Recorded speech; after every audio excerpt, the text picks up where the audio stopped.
Vamos começar a aula do sistema endócrino. Iremos falar sobre a tireoide, a paratireoide, o pâncreas e os suprarrenais. Bom, a tireoide ela é uma glândula situada na região anterior do pescoço, perto da laringe e do início da traqueia. Ela tem a forma de um H, sendo composta lateralmente por um lobo direito e um esquerdo, e centralmente por um istmo, que é a barra do H. Apesar de pequena, a tireoide recebe amplo suplemento sanguíneo e pode sangrar muito quando lesada em acidentes ou durante procedimentos cirúrgicos. As paratireoides são 4 pequenas glândulas situadas na face posterior da tireoide. Produzem o paratormônio, um tipo de hormônio que faz crescer a taxa de cálcio e magnésio no sangue de duas maneiras. A primeira é aumentando a absorção intestinal do cálcio e do magnésio proveniente dos alimentos. A outra é desmineralizando os ossos, ou seja, retirando a parte do cálcio que eles reservam. Assim, o hormônio funciona como antagonista da calcitonina, produzida na tireoide. Também é comum a presença de mais do que 4 paratireoides. Podem existir de 6 até 8. A tireoide ela pode dar distúrbios.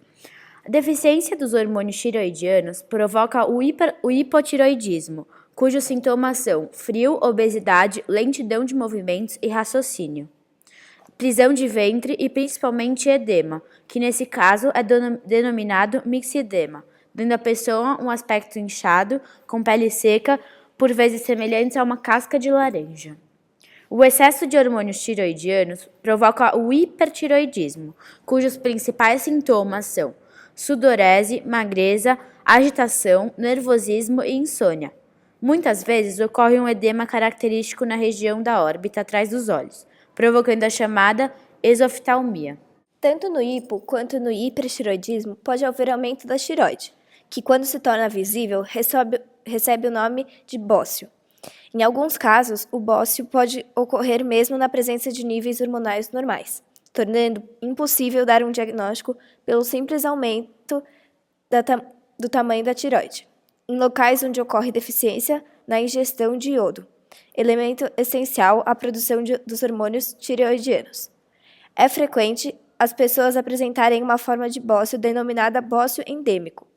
Para combater esse tipo de problema, a legislação brasileira obriga os fabricantes de sal de cozinha a adicionar iodo ao seu produto, para que toda a população receba esse elemento na sua alimentação, de forma a evitar a doença.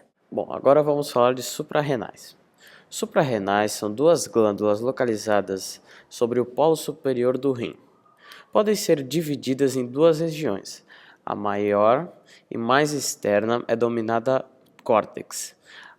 A menor e a mais interna é chamada de medula.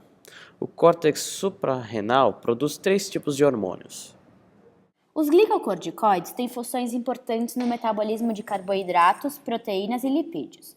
Esses hormônios têm ação anti-inflamatória e deprimem a resposta imunológica. Por isso, são usados como medicamentos anti-inflamatórios e antialérgicos, em crises de alergia e asma, e como imunossupressores, para impedir a rejeição de órgãos transplantados, por exemplo. No estudo do sistema digestório, viu-se que o pâncreas fica situado na região mais posterior do abdômen, um pouco abaixo do estômago. O pâncreas é uma glândula mista, sua parte exócrina e a maior parte despeja o suco pancreático do duodeno. Por meio de canalículos, sua parte endócrina produz 4 hormônios: glucagon, insulina, somatostatina e polipéptido pancreático, que se influenciam e regulam direta ou indiretamente a taxa de glicose no sangue. O glucagon tem a função de quebrar os depósitos de energia existentes no corpo sob a forma de glicogênio, transformando-os em glicose.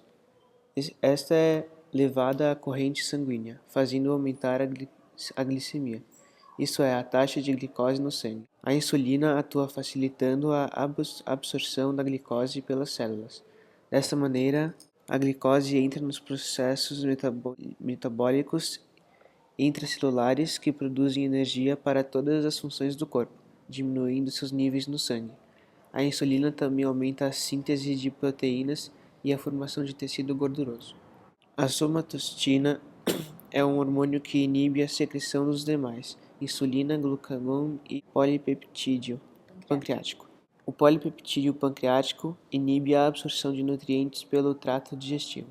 Entre os hormônios que a tireoide produz, destacam-se o T3 e o T4, que aceleram o metabolismo das células e órgãos, aumentam a síntese de proteínas e, em crianças, aceleram o crescimento do corpo e o desenvolvimento do sistema nervoso. Também influenciam em diversos funcionamentos do corpo, como no crescimento e no desenvolvimento das crianças e adolescentes, na regulação dos ciclos menstruais, na fertilidade, no peso, na memória, na concentração, no humor e no controle emocional.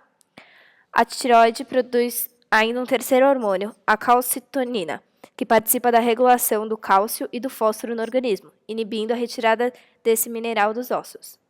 A gente colocou uma imagem uma da calcitonina e uma do T3 e do T4. Os hormônios T3 e T4 são dois hormônios que são liberados pela tireoide. Esses dois hormônios influenciam no funcionamento do corpo, como o crescimento e desenvolvimento das crianças e adolescentes, a regulação dos ciclos menstruais, a fertilidade, o peso, a memória, a concentração e o humor, e o controle emocional. Aqui colocamos uma imagem em que podemos mostrar todos os lugares que trabalhamos.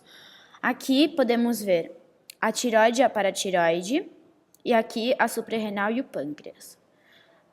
Aqui, assim, finalizando nosso trabalho, colocamos as fontes, que foi o livro Nosso Corpo e o livro Corpo Humano. Trabalho feito por Isadora Bussabi, Maria Clara Moni, Luísa Zeballos, Roberto Gilzo, Rodrigo Neuber. Nono C, professor Danilo Saf.